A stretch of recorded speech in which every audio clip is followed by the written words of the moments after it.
참 소문은 굉장히 빠르죠. 발 없는 말이 천리 간다는 말이 성경 말씀에도 그대로 해당이 되는 것 같습니다. 오늘 1절에 보니까 유대에 있는 사도들과 형제들이 이방인들도 하나님 말씀을 받았다 함을 들었다고 했어요. 베드로가 이미 예루살렘에 돌아가기도 전에 이미 그 소문이 들린 겁니다. 당시에는 전화기도 없었고 이메일을 쓸 수도 없었을 텐데 사람들은 벌써 그걸 알고 있는 거예요. 예루살렘 가이사랴에서 베드로가 행한 일에 대해서 다 듣고 있었습니다. 예루살렘에 있던 그 지역 특성이 있었죠. 이방인과의 그런 이슈에 대해서 민감한 지역입니다. 왜 예루살렘은 왜 그랬을까요? 바로 이스라엘 국가와 유대인들이 가장 핵심되게 유대교를 섬기는, 유대교를 믿는 가장 핵심 지역이 예루살렘이잖아요. 하나님의 성전이 있습니다. 그래서 그 예수 믿는 유대인들도 예루살렘에서 우거하는 그 유대인들은 예수를 믿을지언정 유대인의 삶을 그대로 유지하면서 예수님을 믿었다는 것을 우리는 볼 수가 있어요. 그래서 그들은 그 이전에 율법을 지키는 그런 삶을 그대로 행하면서 내가 유대인으로 평생 살았잖아요. 예수님을 만났을지언정 자신이 유대인으로 살던 그 삶을 그대로 살아가면서 예수님을 믿었다는 겁니다. 그래서 그 가운데는 이방인과 교제하지 않는 것도 포함되어 있는 것이죠. 이방인과 교제하지 않고 자기들은 이방인과 같이 식사도 하지 않습니다. 앞서 장에서도 말씀드렸듯이 이방인들하고 같이 식사를 했을 때 하나님의 율법을 어길 확률이 너무 높은 거예요. 이방인들은 그 먹는 음식이 레위기에 우리가 공부했던 레위기에 나와 있던 정한 음식과 부정한 음식을 나눌 때 이방인들은 그런 거 상관하지 않고 아무거나 다 먹었기 때문에 돼지고기도 먹고 하였기 때문에 이방인들과 교제할 수 없는 것이죠. 혹시 또 하나님이 아닌 다른 신에게 제사를 드린 음식을 먹을 수도 있는 것입니다. 또 피를 빼지 않고 피를 먹지 말라고 레위기에 나와 있는데 율법에 따르면 피를 먹지 말라고 되어 있는데 피를 다 빼지 않은 고기를 먹을 수도 있는 거예요. 우리도 순대나 선짓국 같은 거를 아무런 거리낌 없이 먹지 않습니까? 음식 문화라는 것이 유대인의 음식 문화와 이방인의 음식 문화는 이렇게 너무나 다르기 때문에 이방인들과 특히 함께 식사를 하지 않는데 거기서 벌써 베드로의 소문이 들렸던 것입니다. 2절 3절을 보시면 베드로가 예루살렘에 올라갔을 때에 할례자들이 hir난하여 가로되 내가 무할례자의 집에 들어가 함께 먹었다. 함께 먹었다. 여기서 이제 이것이 그들에게 큰 비난거리가 되는 겁니다. 너는 유대인인데, 베드로 너는 유대인인데 어떻게 이방인의 집에 들어가서 함께 식사를 할 수가 있느냐. 이건 율법을 정면으로 위반하는 것이다. 라고 얘기하는 겁니다. 그런데 그런 비난을 하는 주체가 누굽니까? 바로 예수 안 믿는 유대인이 아닌 거예요. 예수를 믿고 있는 유대인들이 그 베드로를 비난하는 겁니다. 예수를 믿고 예수님의 제자고 예수님의 사도가 됐고 그렇게 예수님을 최근에 믿었던 오래전에 믿었던 간에 유대인으로서 예수를 믿은 자들이 그것을 가지고 비난하기 시작했다는 겁니다. 여전히 예루살렘에서 예수를 믿고 있는 유대인들은 율법을 엄격하게 지키고 있었다는 것이죠. 이방인과의 교류를 절대적으로 반대하는 그 유대인 기독교인이에요. 지금으로 우리는 좀 이해가 안 되는 겁니다. 우리는 지금으로서는 유대인은 유대인이고 기독교인은 기독교인이지 어떻게 유대인이면서도 기독교인일 수 있느냐? 초대교회는 그럴 수가 있었던 거예요. 초대교회는 예수님을 믿고 따랐던 사도들이 다 유대인이었다는 겁니다. 그래서 이걸 정말 유대인들에게 잘 얘기를 해줘야 돼요. 너희 조상 유대인들이 사실은 초창기에 기독교인들이었다. 그것을 우리는 잘 설명을 해줘야 될 것 같습니다. 그래서 베드로는 왜 자신이 그렇게 할 수밖에 없었는지에 대해서 유대인들한테 설명을 해줘야 되죠. 할례자들이라고 하는 유대인이면서 예수 믿는 사람들, 그 형제들에게 설명을 해줘야 돼요. 그것을 어떻게 설명해 주냐? 다른 방법이 없으니까 자기가 겪었던 일들을 다 그대로 얘기해 주는 겁니다. 4절부터 요바성에 내려가서 거기서 자신이 기도할 때 보았던 환상에 대해서 먼저 얘기해 주죠. 큰 보자기 같은 그릇을 내 귀에 메어서 하늘로부터 내려와서 자기 앞에 환상 가운데 나타났는데, 자기가 주목하여서 보니까 땅에 네 발 가진 것과 들짐승과 기는 것과 공중에 나는 것들 다 보이고 있는데, 하늘로부터 소리가 있어서 베드로야 잡아먹으라 했다는 것입니다. 그 안에, 보자기 안에 있던 동물들은 율법에 따르면 먹을 수 없는 그런 동물들인데 잡아먹으라고 하였습니다. 베드로가 그럴 수 없다. 속되거나 깨끗이 아니한 물건은 언제든지 자신의 입에 들어간 일이 없다 라고 자기는 끝까지 그럴 수 없다고 하였지만, 하늘로부터 소리가 또 있어서 하나님이 깨끗하게 하신 것을 내가 속되다 하지 말라 라고 하신 말씀이 있었다는 거예요. 그리고 그 똑같은 일이 3번이나 반복된 후에 다시 하늘로 올라갔다. 이 환상을 통해서 하나님이 자신에게 계시하신 그 계시를 유대인 동료들에게 설명을 하는 겁니다. 그리고 성령께서 나에게 이 이방인의 집으로 들어가는 것을 주저하지 말고 하나님께서 보내셨으니까 함께 가라고 하셨다는 거예요. 12절에 보니까 성령이 내게 명하사 아무 의심하지 말고 함께 가라. 이 6 형제도 나와 함께 가서 그 사람 집에 들어갔다고 했죠. 이 6 형제는 베드로와 함께 예수 믿었던 유대인 형제를 말하는 겁니다. 6 형제 유대인들이 나와 함께 가서 그 광경을 다 증인으로 지켜보았다는 것이죠. 그러니까 베드로가 이 말을 할 때에 혼자서 말하는 것이 아니라, 그래 맞아 베드로의 말이 맞습니다 하고 옆에서 그것을 증언해 줄 증인들이 있는 것입니다. 그래서 증인들이 그 고넬료의 집에 들어갔을 때, 가이사랴에 있는 고넬료의 집에 들어갔을 때 그들에게 복음을 전하기 시작했고, 그 복음을 전하기 시작할 때 성령께서 동일하게 저희들에게도 임하셨다. 15절 말씀에 내가 말을 시작할 때에 성령이 저에게 임하시기를 처음 우리에게 하신 것과 같이 그대로 하셨다라는 겁니다.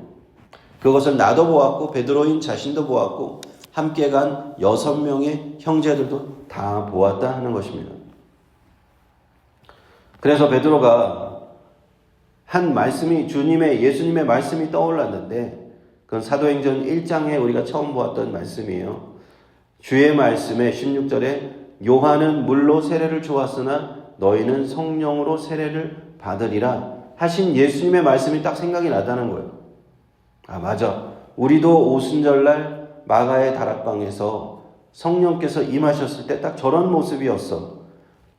우리가 방언을 얘기하고 하나님의 큰 일을 행한 하나님의 복음에 대해서 우리가 성령이 시키는 일에 따라서 각 나라의 방언으로 얘기했고, 그 사람들에게 하나님의 복음에 대해서 각 나라의 말로 크게 우리가 소리 지르는 그런 놀라운 역사들이 있었어 라고 기억을 해낸 겁니다. 그리고 이 이방인들에게도 자신이 그냥 복음을 전했을 뿐이긴 한데, 베드로가 그들에게 안수한 것도 아니고요, 그들에게 성령 받기를 위해서 기도한 것도 아닙니다. 그런데 성령께서 그 이방인과 고넬료와 그 식구들과 그 친구들이 모여 있는 그곳에 복음을 듣자마자 성령께서 먼저 내려오셨다는 거예요. 그 성령께서 이미 그 베드로와 유대인들의 마음을 아시는 것 같아요. 너희들이 이방인에게 나가기를 주저주저하며 이방인과 교제하기를 주저주저하며 식사하지도 못할 그런 유대인들인 것을 잘 알기 때문에 성령께서 먼저 앞서서 그들에게 임해 버리시는 거예요. 그러니까 어떤 일이 일어납니까? 베드로가 17절에 하나님이 우리가 예수 그리스도를 믿을 때 주신 것과 같은 그 선물, 성령의 선물을 그들에게 주시는 것을 내가 보았다. 내가 누구간데 능히 하나님을 막을 수 있겠느냐. 내가 주려고 하는 것도 아니고 내가 그들을 성령 받으라고 기도하는 것도 아닌데 하나님께서 주도적으로 역사를 하시더라. 그래서 그들은 그 고넬료와 그 모든 일가 친척과 친구들에게 세례를 줄 수밖에 없었다. 하나님께서 성령을 부어주셨는데 우리가 무엇이간데 어떻게 하나님을 하나님을 뜻을 어긋날 수 있느냐? 우리가 하나님의 뜻을 따르지 않을 수가 있느냐 하면서 그들에게 물 세례를 주었다 하는 것입니다. 그러자 18절에 이런 말씀이 나오죠. 저희가 이 말을 듣고 잠잠하여 하나님께 영광을 돌려 가로되 그러면 하나님께서 이방인에게도 생명 얻는 회개를 주셨도다. 이제 이 베드로의 모든 설명을 듣고 난 유대인들이 처음에는 베드로를 그렇게 비난하다가 그들도 깨달은 거예요. 하나님께서 이렇게 역사하시는구나. 저는 이 18절의 이 문구가 이제는 기독교가 공식적으로 유대교의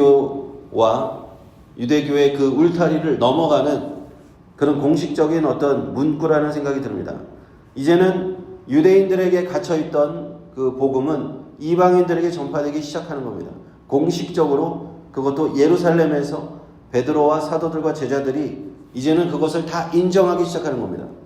이제는 공식적으로 이방인들도 예수 믿을 수 있고 이방인들도 회개할 수 있고 죄사함을 받고 하나님의 자녀가 될 수 있다. 기독교 교회에 그 교회 안으로 들어올 수가 있다. 이방인들도 들어올 수 있다. 이것은요, 유대인의 관점에서는 엄청난 혁명적인 사건이에요. 왜냐하면 수천 년 동안 이방인들은 하나님의 택함을 받지 못한 자들, 이방인들은 버림받은 자들, 이방인들은 그저 개와 같은 자들이다 라고 생각했단 말이에요. 오직 하나님의 백성은 누구냐? 아브라함과 이삭과 야곱의 그 자손들, 이스라엘 우리만 하나님의 자손이지, 유대인만 하나님의 자손이지, 이방인은 하나님이 버린 사람들이라고 생각했단 말이에요. 그런데 이제는 하나님께서 이방인에게도 생명 얻는 회개를 주셨구나. 하나님의 자녀가 되는 그런 길을 열어주셨구나. 이것은 유대인들에게 놀라운 그 깨달음이었던 거예요. 이제 하나님께서는 구원의 복음을 모든 이방인들에게 활짝 열어주십니다.